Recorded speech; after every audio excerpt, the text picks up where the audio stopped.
दोस्तों आईपीएल 2023 के 54वें और एक और सबसे रोमांचक महामुकाबले में फिर एक बार आईपीएल इतिहास की दो सबसे बड़ी टीमें आमने सामने थी। रोहित शर्मा की टीम का मुकाबला आज विराट की टीम बेंगलोर से वानखेड़े के मैदान पर होने वाला था। इस रोंगटे खड़े कर देने वाले मुकाबले में मुंबई के कप्तान रोहित शर्मा ने टॉस जीता और बॉलिंग करने का फैसला किया और विराट की टीम को बल्लेबाजी का निमंत्रण दिया। उसके बाद रनों की बारिश करने के इरादे से बेंगलोर के दो दिग्गज बल्लेबाज मैदान में उतरे और इस महामुकाबले में विराट कोहली और फाफ डु प्लेसिस के कंधों पर आरसीबी को एक विस्फोटक शुरुआत दिलाने की जिम्मेदारी थी। लेकिन मुंबई की तेज गेंदबाजी ने बेंगलोर की इन उम्मीदों को शुरुआत में ही तोड़ दिया और पारी के पहले ही ओवर की 5वीं बॉल पर जेसन बेरेंडोर्फ ने विराट कोहली को ईशान किशन के हाथों कैच आउट करवा दिया। विराट कोहली एक रन बनाकर ही पवेलियन लौट गए। विराट के जल्दी आउट होने के बाद अब मैदान में उतरे अनुज रावत को भी जेसन बेरेंडोर्फ ने अपने दूसरे ओवर में कैमरन ग्रीन के हाथों कैच आउट करवा दिया। अनुज रावत मात्र 6 रन बनाकर आउट हुए।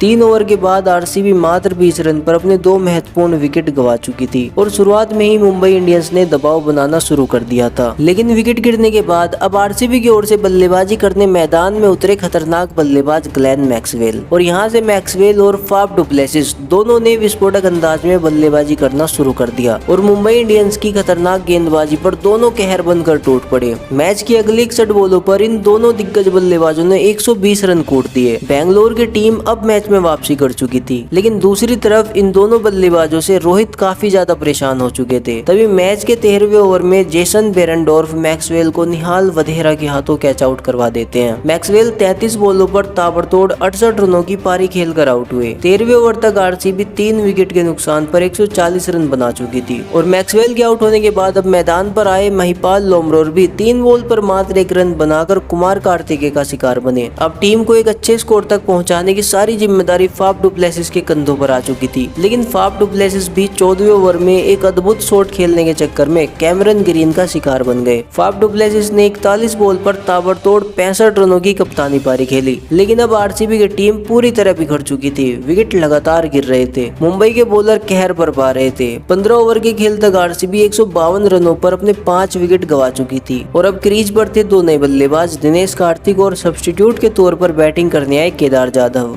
और इन दोनों ही बल्लेबाजों ने अपनी बल्लेबाजी से आरसीबी को 200 रनों तक पहुंचा ही दिया, जिसने कार्तिक ने इस प्रेशर में शानदार 18 बॉल पर 30 रनों की पारी खेली। ये स्कोर इस हाई स्कोरिंग ग्राउंड पर ज्यादा तो नहीं था, लेकिन लड़ने के लायक स्कोर आरसीबी स्कोर बोर्ड पर लगा चुकी थी। लेकिन अब स्कोर का पीछा करने मुंबई की तरफ से 2 दिग्गज बल्लेबाज मैदान पर उतरे। रोहित शर्मा और ईशान किशन के कंधों पर अपनी टीम को एक विस्फोटक शुरुआत दिलाने की जिम्मेदारी थी। वहीं आरसीबी इस दिग्गज जोड़ी को तोड़ने के लिए अपनी पूरी जान लगाने वाली थी, लेकिन आरसीबी की ये कोशिश नाकाम रही और ईशान किशन ने पारी की पहली बॉल से ही काउंटर अटैक करना शुरू कर दिया और देखते ही देखते ईशान किशन ने मैदान के चारों तरफ चौकों और छक्कों की बारिश कर दी और मात्र 4 ओवर में ही मुंबई ने 41 रन कूट दिए। लेकिन तभी फाफ डु प्लेसिस ने विराट के कहने पर पारी के 5वें ओवर में गेंद वनिंदु हसरंगा को थमा दी और इस ओवर की पहली और तीसरी बॉल पर भी ईशान किशन ने शानदार बल्लेबाजी करते हुए 1 चौका और 1 छक्का जड़ दिया। लेकिन अगली ही बॉल पर वनिंदु हसरंगा ने ईशान किशन को अनुज रावत के हाथों कैच आउट करवा दिया। ईशान 21 बॉल पर 42 रनों की शानदार पारी खेलकर आउट हुए। अब बैटिंग के लिए क्रीज पर आए 360 सूर्य कुमार यादव, लेकिन तभी इसी ओवर की आखिरी बॉल पर हसरंगा रोहित को भी एलबीडब्ल्यू आउट कर देते हैं और रोहित 8 बॉल पर 7 रन बनाकर पवेलियन लौट गए। अब मुंबई के लिए पिछले मैच में हीरो रहने वाले निहाल वधेरा मैदान पर उतरते हैं और यहाँ से ये दोनों बल्लेबाज ताबड़तोड़ अंदाज में मैदान के चारों तरफ चौकों और छक्कों की बारिश करनी शुरू कर देते हैं। सूर्य कुमार यादव तो वानखेड़े में कुछ ज्यादा ही जल्दी में दिख रहे थे और देखते ही देखते मात्र 15 ओवर में ही मुंबई ने 2 विकेट के नुकसान पर 174 रन स्कोर बोर्ड पर लगा दिए